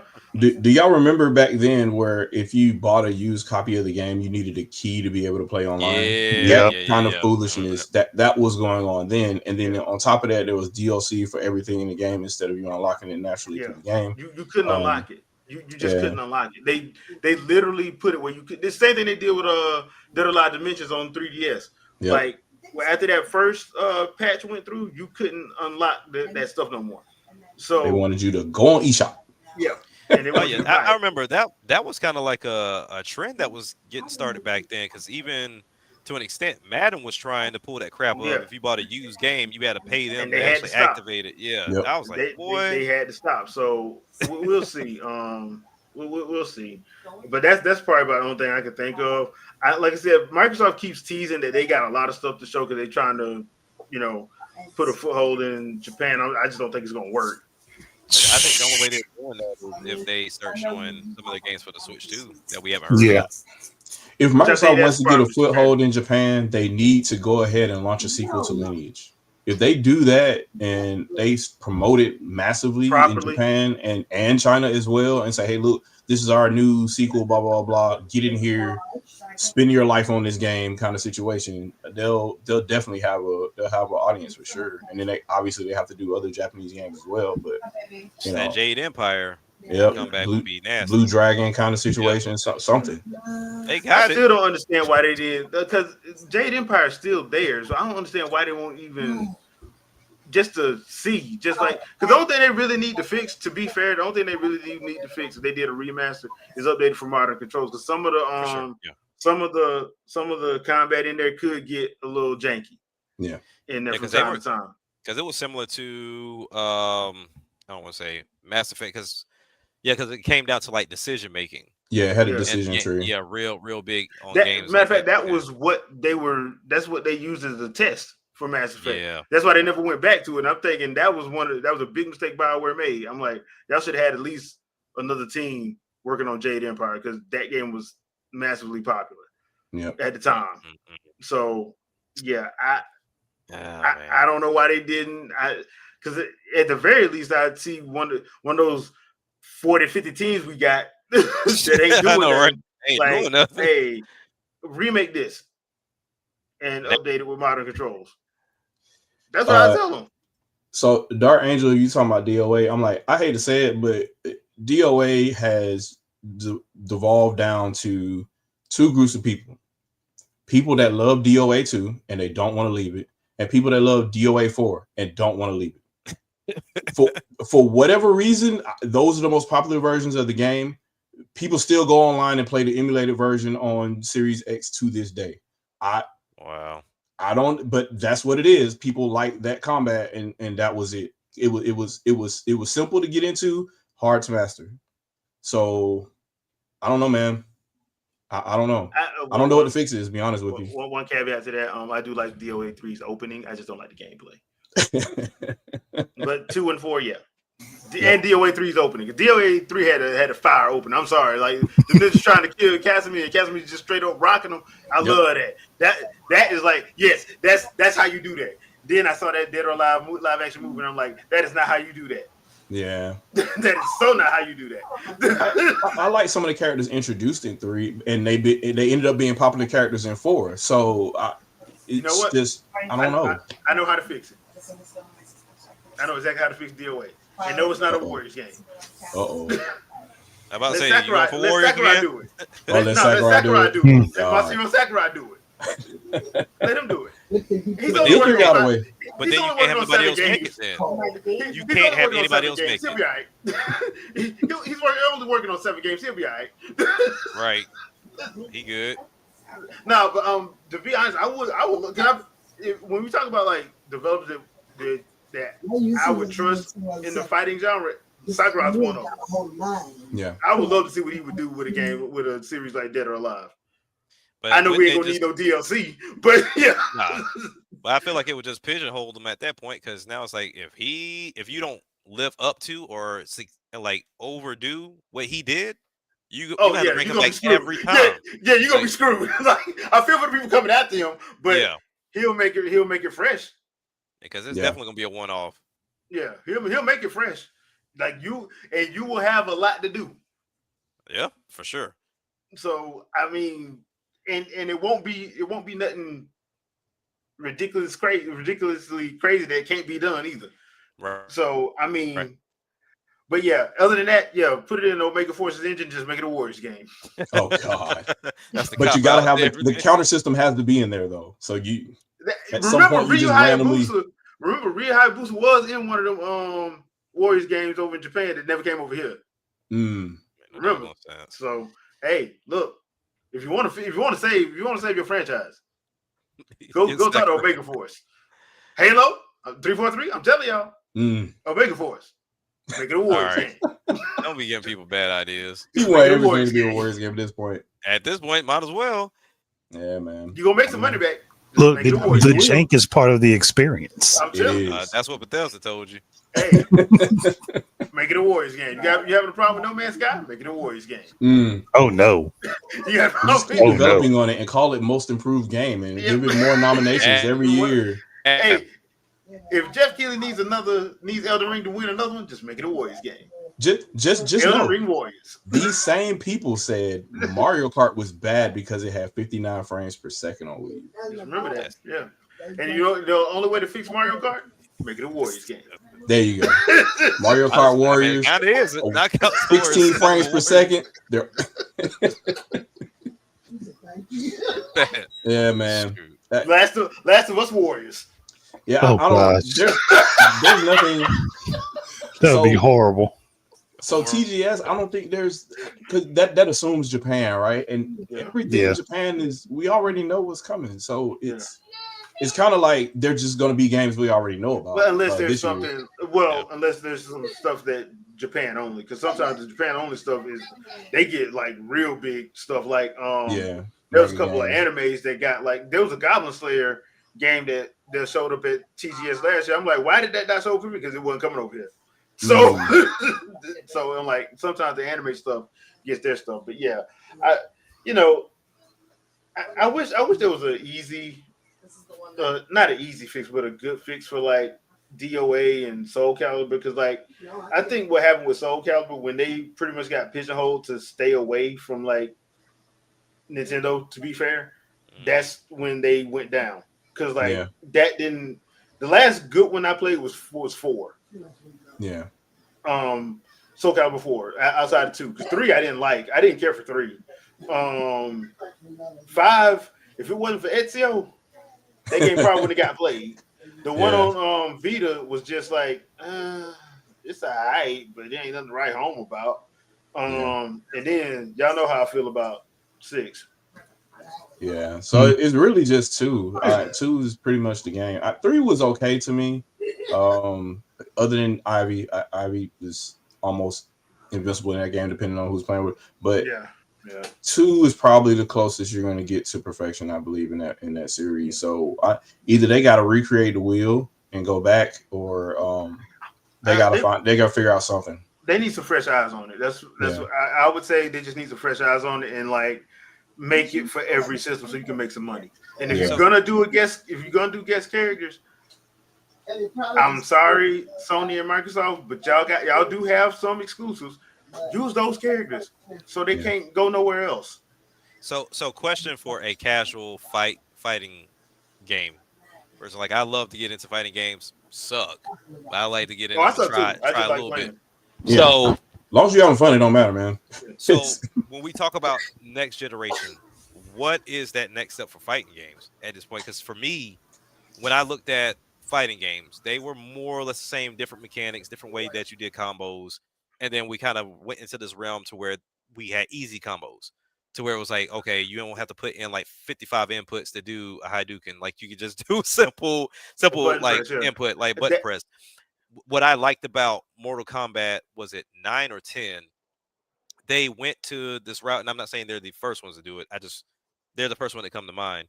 Of you went through the story mode, understood the story, and it made you play with damn near every character. Yeah, that was like to get that feel, and like you like, okay, well, I may want to stick with a Liu Kang, or I may want to stick with a Katana or whatever. It's like, hey, it's gonna force you to play as everybody, so that kind of gets you into, well, maybe this person may be my main. Like, and then also gives you an opportunity to learn your combos. So it was kind of like it was kind of like a tutorial within the story mode for each character. And then it also told you a story. So I don't know what that next step with fighters are outside of, making them tighter, pause, and then like just doing adding characters. Like I feel like there should be another level for fighters at this point. You have to do kind of like what Fatal Fury City of the Wolves did. You have to give casual people an entry point, because you don't need, like, the problem with DOA and Virtual Fighter and Tekken is like they cater to the technical fighting pros, and just frames. It's hard for people that's like casual people to try to get into it, and it's not like they don't feel comfortable, especially when you go online. You got the FGC dudes and the acting the fool. Because some of them dudes pick Christy and keep it moving. Yeah, well, some of them dudes actually use the casual players as practice for That's disgusting. tournaments, and that's nasty work. That's Yeah. disgusting. So, and the reason why I know that is because I ran into a couple of them, and Yeah. I'm like, dude, I'm what gonna you practice doing? on some scrubs. I'm like, oh, Yeah. come on, man. And Don't they'll say even- that, and they think it's don't funny. do that to And- people. Yeah. So you have to make it like that's why I like what City of the Wolves did. They have that. Okay, look, if you want to do all your inputs because you got a fight stick and all that stuff, and it's all tricked out and everything, cool, you can do that. Or if you just trying to get through the story, you just want to play, just do the ladder, hey, and play offline, cool, you got that. Yeah. So I think that's how you do it. I also think it's some of the stuff that Smash did. Mhm. Even though Smash is not a fighting game, it is a party game. Party People game, don't yeah. want to believe that, but I'm like, that's like saying Mario Kart is a realistic racer. It's Yeah. a party game. You know, it is what it is. You know, yes, it is. Is it a fighter? Yes, but it is also a party game. That's why you have four Yeah. people, eight players. You can play it any kind of way you want to. If anybody from the fighting game community try to tell you you can only play this way about Smash Bros., they lying. That's because they can't play with nobody who uses items. Because if you throw items on and you turn them all the way up, that Mhm. becomes a game of luck. Yeah. Yeah, it really That does not become a game of technique. That becomes a game of luck. Nothing you do is going to help you. If I pull out a Pokemon and I got Entei, and you pull out a Pokeball and you get Goldeen. Yeah. I think Sakurai kind of taught Capcom though, because Street Fighter 6 they came up with modern mode. So Yeah, now you they can did. kind of press one button to do a super, well, a direction and a button to do a different super and a map to different directions and whatnot. 'Cause you have to And do they that. introduced the world tour mode, so you're forced to play Yeah. with every character because you want to level up or whatever, get get the level 100 movesets. and whatnot. Yeah. Yeah. Okay. And honestly, it was addicting for me. Like I played through it twice. I played through it on PS5 and on Switch 2. So My only you know, problem with that is give me my Final Fight game. yeah. I mean, they kind of put that in the game too. Like you're playing on Final Fight levels and going No. through. No. I need my You Final need Fight. an separate. actual Final I Fight need- game. No, if they can do Street Fighter, Streets of Rage 4, you can give me Final Fight 4. I don't This want is to true. hear. No, I don't want to hear. This is true. No, you don't add it as part of your game because you don't want to. No, Yeah. They did it. You can do it. Final Fight 4. Final Fight 4. Breathe. Final Fight 4 in the RE engine by the first tier Capcom team, and every character from Final Fight is in there.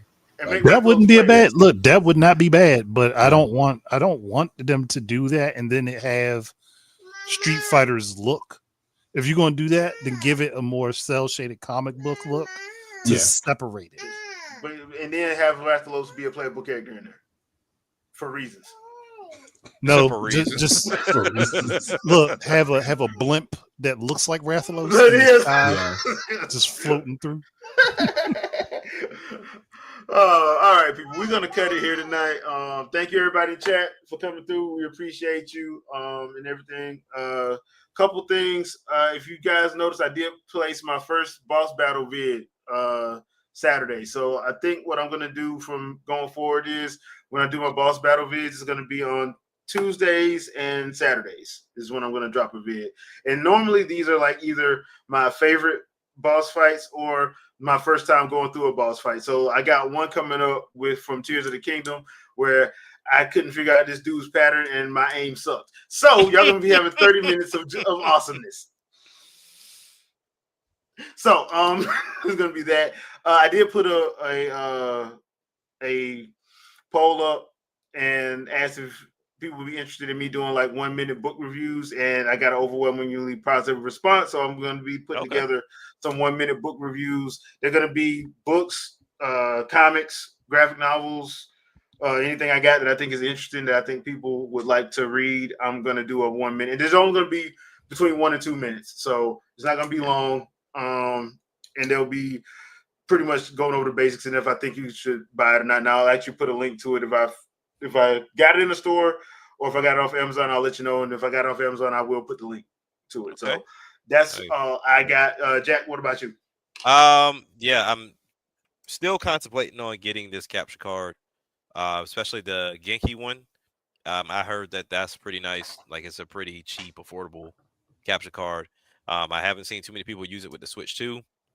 But I'm willing to take a swing on it. Solely the reason why finding games like this, or not necessarily finding them, but them popping up in a direct and using my judgment, as in like, hey, I want to see or I want to play this game because it looks cool to me, opposed to waiting for a review.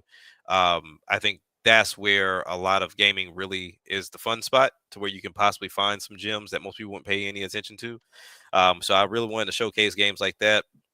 But then also just, being able to show a couple of games here and there for the channel, because I don't really do much on the channel per se. I'm more, on here or a Sandstorms channel. Yeah, but other than that, the music, the album comes out next week on October 2nd. So is that next week? I think it is. Yeah, it's next week. Yeah, next week. So yeah, so we got that coming up October 2nd. We have a listening party that's supposed to be happening the day of release. Or that Saturday, excuse me. I'm sorry. So we have the listening party that Saturday. So definitely come through, check it out. If y'all want to come through, continue to follow everybody here. Continue to chat with us, because I feel like we have one of the most sane sections of people We do. that come and talk video We games. do. There's nothing crazy. But yeah, I mean, just enjoy gaming, man. At this point, it's getting expensive, but try to enjoy what you can while you got it. Yep, true. All right, Shadow. Channel dead, you know how that goes. I'm looking here, since he mentioned capture cards. I'm looking at this Black Magic Design Yeah, I was looking at that one 8K one. The old version of the 8K one is like $100 right now on B&H Photo. So I think I might check that guy out, because it got good reviews a couple of years ago, and yeah, that might be good. It might get a little hot, so I might have to mount a fan to it or something like that. But that might be something I could use. The Decklink 8K Pro. To see if I can get that guy running. I could do that for some content here on the channel, because everything's 4K now, so you got to have something that has the bandwidth for at least 2 of those streams. So that's about it, other than the planned content I have for the channel. It'll come up when it comes up. We've been talking about it kind of like offline here, kind of what we want to do, because I don't think I've seen anybody do what I proposed. So whatchamacallit's done it. GVG's done it, but they stopped doing it after like the first week or 2. Yeah. Okay. Yeah. So that could be something we could do. And because people had done, believe it or not, I saw it done before with Wii U. Like they did like maybe 3 or 4 episodes that way. So I wouldn't mind trying to do something like that. Maybe it could be a separate type of video or something on the channel, and something I can keep regular that I could do, kind of like, so there's some type of content on the channel that's, at least exists. So other than that, yeah, just keep playing games, enjoying your games. There's crazy times right now, so yeah, stay in the house and play what you want to have fun. Right. Yeah, and I strongly invest people to, I strongly advise people to invest in whatever kind of way you can. Find alternative streams of revenue. That much I will say, because especially for gaming is an expensive hobby, so you should have like some type of backup that kind of generates money on its own passively. So when you do want to spend something for gaming, you can do that. I kind of came across that. You probably saw me posting about that a long time ago with, a friend of the show, Destiny. She was talking about some other stuff and talking about how her personal issues she had from a long time ago. Obviously that's rectified now because she's queen of money or whatever. But I would say do that just to make sure, because this is an expensive hobby. So I would say protect yourself accordingly and make sure you make money to so you can have fun later. And that's it. Do you play games to have fun or to impress other people? Impress other people. All right, Andre. Well, I mean, there were a few videos this week. I was playing catch up on a couple of them because my low spec gaming videos, when I was in the middle of processing a couple of them, they messed up, so I had to redo them, which is why they came out late. There was the picture switch for Tomb Raider Anniversary. I know somebody's thinking, why would you say that when we've already got the remasters? Because Tomb Raider Anniversary is a different game. Yep. And then I do have my Silent Play Sunday videos as they have started coming back. And I think the one that came up this week was Blade Chimera, which I talked about before. That's an interesting game. If I don't know when it comes out. I know it's going to be soon. But if you're interested in Metroidvania types, that's probably one you'd be interested in playing. So if you want to check it out, the video's on my channel. That's all I got to say for it. All right. Sandstorm, you back? Nope. Oh. Okay, well, he's not back. So we'll see y'all later, people. Y'all have a good one. Peace. Peace out. Peace out, everybody.